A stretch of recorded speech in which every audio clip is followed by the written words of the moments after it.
All right, injury front. Mike Ford is still in concussion protocol. Greg Newsome has a hamstring injury. Uh, Obviously, you watched the tape yesterday. It's extremely disappointing to play not well enough to get a win on the road. Obviously, losing the turnover battle is difficult, makes life harder on yourself and trying to find a way to win. So we have to do a better job there, which I think is obvious. So there's things that we feel like we can clean up and do better, and that's what we'll do. We'll just keep our head down and get back to work. Amos is a starter. Yes.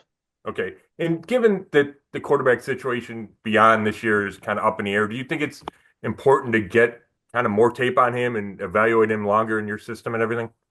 Yeah. Our focus right now is really just trying to find ways to get a win, Scott. And that's, a big part of this week is finding ways to play good football on offense, defense, and special teams and put ourselves in position to find a way to win.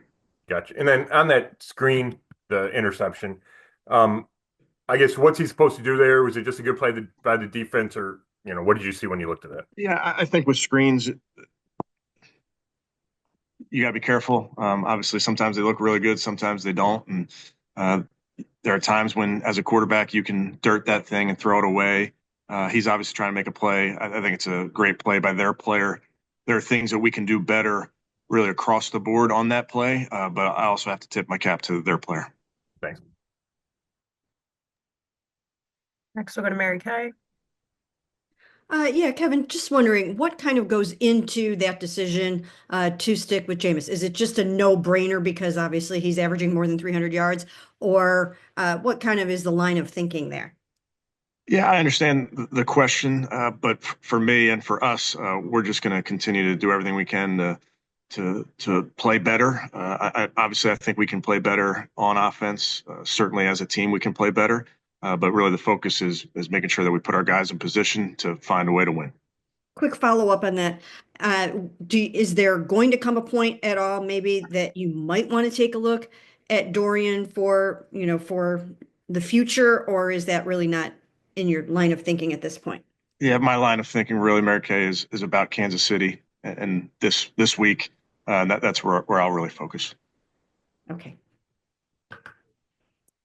Next, we'll go to Tony.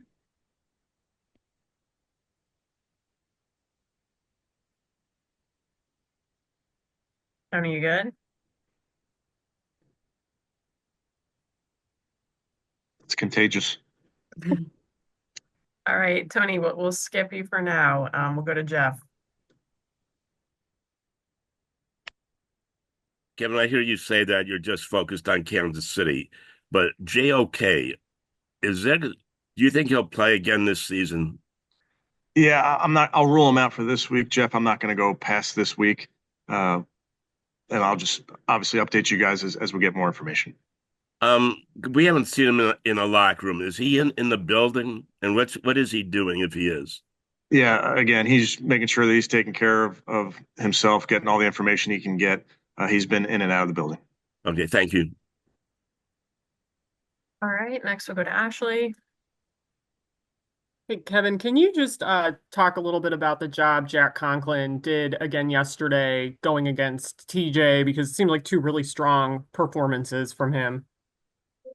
I'm glad you pointed that out. Actually, it was two good performances versus a great rusher. There's times when you help your tackles versus that team. There's times that you don't, and I thought Jack really did well, even when he was singled up. Where he's come to this point from where he was with his injury, I think is pretty impressive.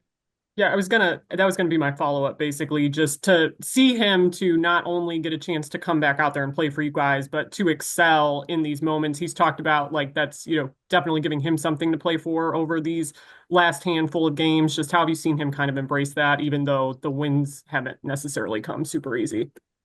I think he's fought really hard to get back, got back, and really hasn't missed a beat. I think he's certainly gotten better each week, most players do when you're coming off of an injury. You get more comfortable and you get a little bit stronger and those type of things. And I thought he's acquitted himself really nicely. Next we'll go to Daryl.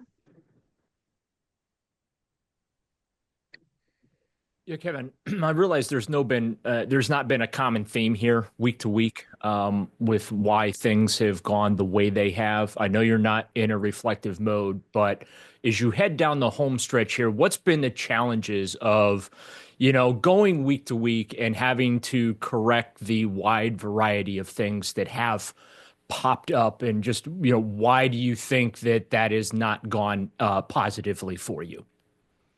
I just think our job as coaches, Daryl, are to find ways to win games, obviously, and identify the things that are holding us back and correct those things. And it's not just one thing. It's not a specific side of the ball. It's not players, coaches. It's just all of us. We just need to identify those things that we can do better, and we just have to do them better.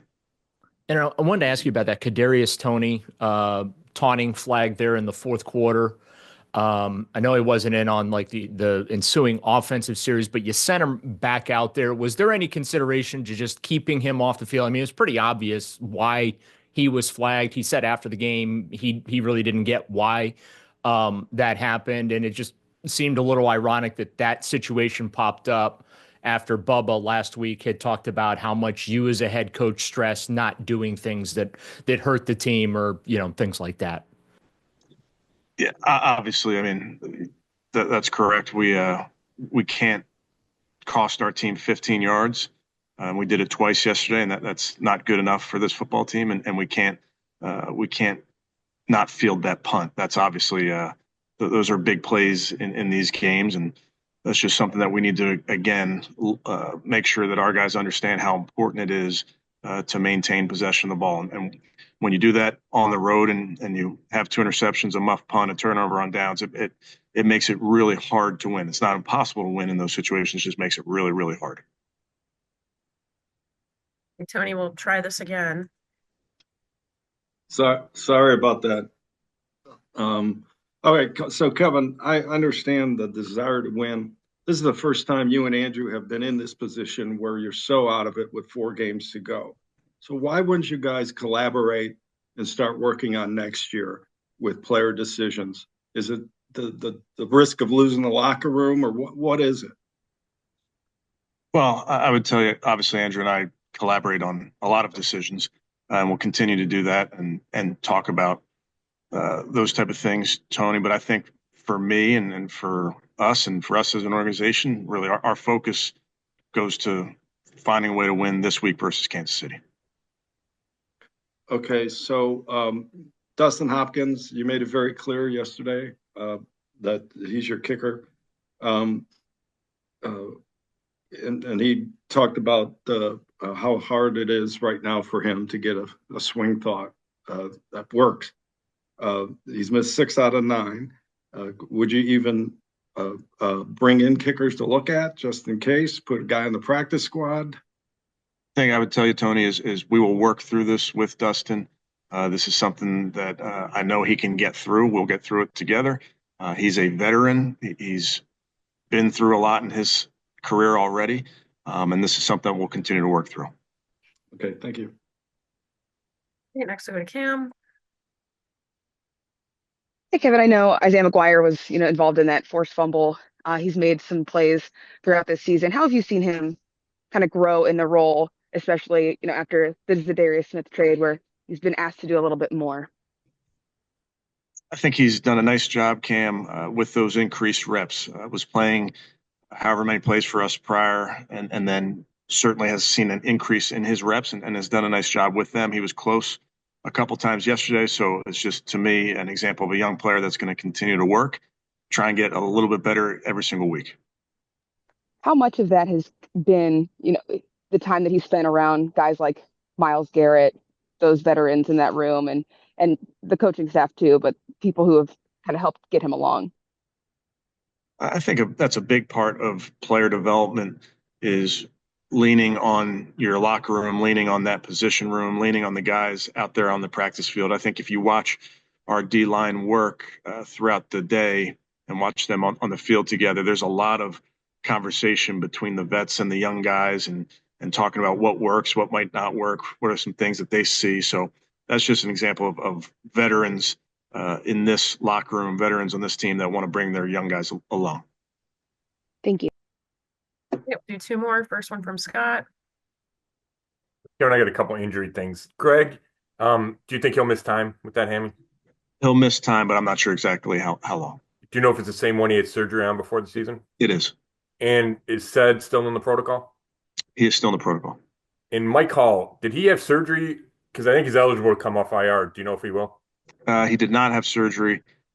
Yes, he's eligible. We'll work through that in the next couple of days. Okay, thank you. All right, and last one from Mary Kay.